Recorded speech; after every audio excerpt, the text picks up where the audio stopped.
Good morning, you're watching Sky News Breakfast. Our top stories. Rishi Sunak attempts to unify competing visions for the Conservatives ahead of a general election as party conference begins in Manchester today. Two men are arrested after Bradley Lowry, a young football fan who died of cancer, was mocked at a match. NATO gets its first pro-Putin, anti-America leader after Slovakia returns leftist politician Robert Fico to power in parliamentary elections.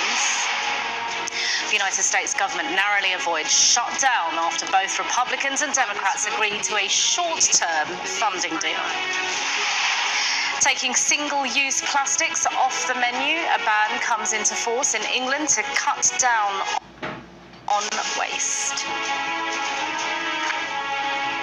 Well, in a moment, we'll discuss the papers with broadcaster and psychotherapist Lucy Beresford and anthropologist Mary Ann Ahota. But first, let's take you through the front pages.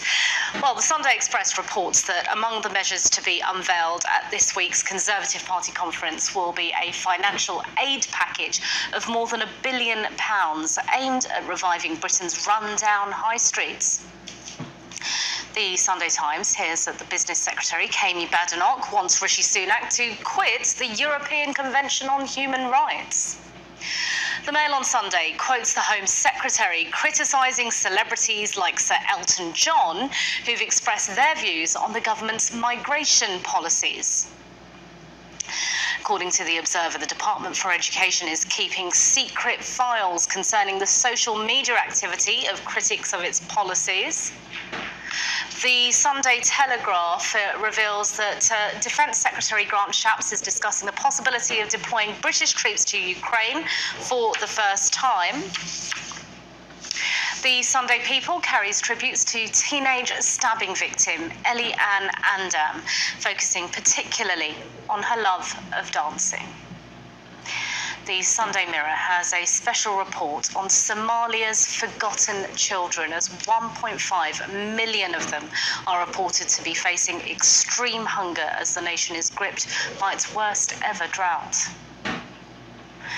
Socks Maniac is the headline in the Daily Star Sunday. They report an England star gets his tackle out for romp but refuses to take off his not very romantic ankle warmers.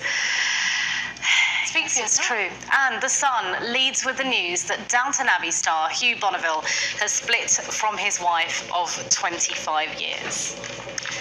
We bring you all the news here on Sky News. Sorry about that. Well, with us this morning to review the papers of broadcaster and psychotherapist Lucy Beresford and anthropologist Mary Ann Ahota. Great to have you back in the studio. Okay, so we're going to start with the Telegraph, I believe, and that story, of course, Kemi Badenoch bringing up again this desire to leave the European Convention on Human Rights. Yeah, it runs in the Telegraph, but you're talking about the Times, aren't you? Yeah, so I've got a big profile in the Sunday Times of Kemi Badenoch, who's been talking about all the different aspects of her political influences and her career. And what's really interesting about this is obviously she's talking about the things that she would do, but it's also being framed as her being the darling of the Tory right. And it comes alongside another page which looks at other women who may be in the frame were the Conservatives to lose the next general election and for there to be a leadership challenge afterwards. And perfectly timed as the Conservative Party conference. So the Conservative Party conference starts today in Manchester, and Rishi Sunak isn't speaking until Wednesday, which everyone will see is the moment where he can really set out his stall of what he sees for his vision. This is Kemi Badenoch's attempt to put her vision out there, talking Britain up, talking about the things that she's proud of, having achieved already in terms of trade deals. But for me, what's more interesting is the psychology of it, around being someone who is perhaps, yes, to the right of the party. She came fourth in last summer's leadership election. And interestingly enough, she didn't then go on to endorse either Liz Truss or Rishi Sunak. So she's kept her powder dry in that sense, and now could perhaps move forward, maybe even use up Penny Mordaunt, who came third, who's actually come third, I think, twice in two leadership elections. So yeah, it's an interview with Kemi Badenoch about herself, but it speaks more widely to what might happen at the conference and in the next 12 months. Big full-page spread as well. well, isn't it? Let's move on to the Express. And Marianne, I think you've picked out the Levelling Up boost, £1 billion. PM promises to revive town. Yeah, that's right. So last night, Rishi Sunak named 55, quote, run-down towns that will benefit from a levelling up windfall. And he frames it, we were discussing, I said, it's an incredible magic act. The leader of a party that has been in power for more than a decade now, either co-sharing or entirely, the government, can come out and not at all ironically say the result of politicians taking towns for granted is run-down shopping centres, antisocial behaviour, undermines many towns' prosperity, holds back people's opportunities. Without a new approach, these problems will only get worse. Yeah, it's a tacit admission. These problems under your leadership have got worse. These are why the problems are so compelling. It's not under his leadership. So the reframing of it is, yes, but I wasn't really in charge then. I was only the guy with the money. I only had the money. But now this is my... But I think that's fair to be able to say, I wouldn't have done it like that. That's not my leadership. This is my leadership vision going forward. I think it's a new chapter in the way that British politics is being run, because there used to be a lot more party loyalty, whereas now it appears to me that there's loyalty to a particular leader and the kind of the charismatic appeal, the brand or of a particular faction within a party. We've had the ERG. But to be fair, most parties are coalitions. That they have to have those disparate wings. You've got the left in Labour and the right in Labour. It's going to be the case for most parties, is that it's not all just about the centre ground. So a lot of these headlines are exposing what's going on in the Conservative Party. It is, but you need to join up the dots yourself, because it feels like the media isn't doing it for us, and the politicians certainly aren't. It feels like the opposition isn't making that point. They're trying to find their own ground and have some clear water. That's why we have you in the studio to talk us through it, and for our viewers to point out. Okay, Lucy, let's move on to a vape ban. Yes, so basically there is expected to be another announcement at the Conservative Party conference around banning vapes, and particularly disposable vapes, partly from an environmental point of view, because the plastic of the disposable kind it isn't disposable. And the batteries. And the batteries. Secondly, the fact that these vapes are often marketed at children with enticing flavours. Rishi Sunak himself has said, that's very seductive. But what the experts are saying is that the vape ban won't actually stop smoking, and already we still have 13% of people who smoke, and that's a hell of a lot of people who are then going to have health complications later down the line. And as a psychotherapist, I'm not surprised by this, because smoking is an oral gratification. So if you ban the vape, you're still going to have people who haven't worked through that oral need. And that's why, in many ways, vapes are seen as a better format to try to stop you smoking than these nicotine patches, which don't address the oral gratification. But then my argument would be that vapes don't. This is why people chew gum. The nicotine in the gum is that's very true, that version of it. But the patches don't seem to work anything like as well as they do, or the vapes.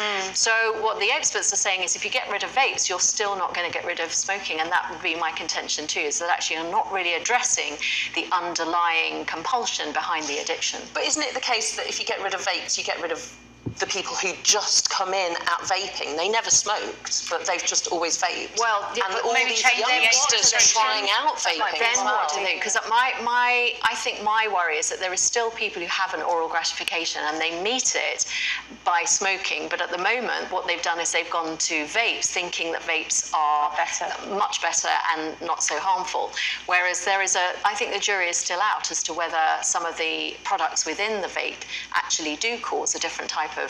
They're causing a different type of addiction in a way. Okay, and what does the jury say about peas versus avocados? Let us not deny our viewers this story. Peas, please, the new toast topping for Britons who brunch. We were going to get to the important story of the morning eventually.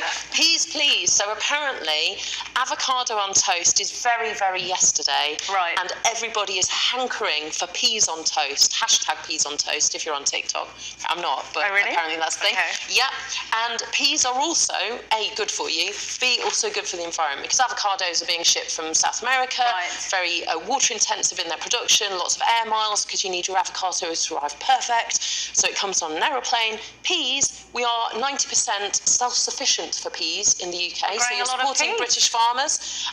You're feeding yourself with good green nourishment. But this isn't new. Peas on toast. Nigella Lawson, my favourite cookery writer of all time, was talking about this 20 years ago in her recipe book, How to Eat, and she was adding mint to... Exactly, I was going to say minted peas, mashed up peas. Just mashed My up. mum makes a great pea curry, actually. So here's to Nigella, very nice. is all I'm saying.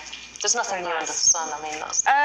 Okay, I think it's the male, is it, Lucy? Freeze eggs before age 25.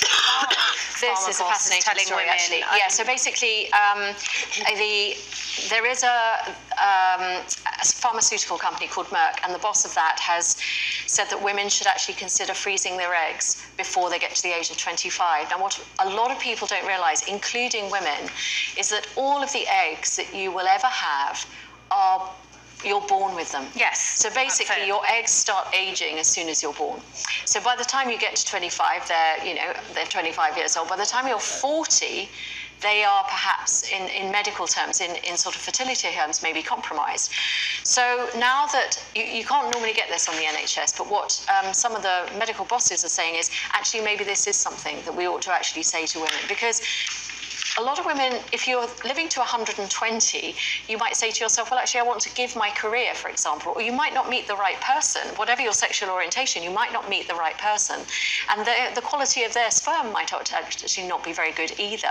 So at least put your, I was going to say eggs in one basket, but I didn't want to say that. Well, they are, technically, they're all in one place They somewhere. are all in one place, but maybe you could actually freeze them and put them somewhere else. Yeah, it's interesting because I think normally it's the countdown to 40, isn't it? And freeze your eggs before they deteriorate. But I think what people are now saying is if I could actually think about having children in my 40s for the first time, and I've certainly worked with women for whom that is the dream, that actually this would go some way to actually helping that, because at least the quality of your egg would be okay. But then you would actually now have to look at the quality of if you're in a heterosexual relationship, with the quality of your partner's semen. It really speaks to actually a lot of lack of education about women's health and a wide range of women's health issues that women, as you said, a lot of women themselves don't know about, or men, of course, that they're in partnerships with.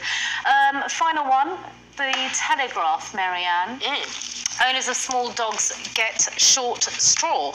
Oh, if you like. I was going to talk about the story underneath the dogs. Tell us. I can tell you about dogs as well. So briefly, it's a nice picture of yeah, it's a lovely picture of a dog. So basically, if you're buying dog treats, you buy a box with the same number of dog treats, but if you've got a small dog, you get less, because a small dog only needs a small treat. Whereas if you get a big dog for the big dog treats, then you get more weight per dog treat per money. So there's a terrier tax. That's what they've called it. The thing that I actually want to talk about is a call for Crown land to be rewilded more rapidly. That a call for the Prince of Wales and for the King to turn all the land that they have to hold it to a higher level of stewardship in terms of environmental rewilding, commitment to nature, as well as food production, but also for public access. So bearing in mind that the Crown Estate is one of the largest private landowners, maybe we, the public, should also have rights to walk there. That's a good point, well made. Marianne and Lucy, thanks very much indeed for talking us through all of those.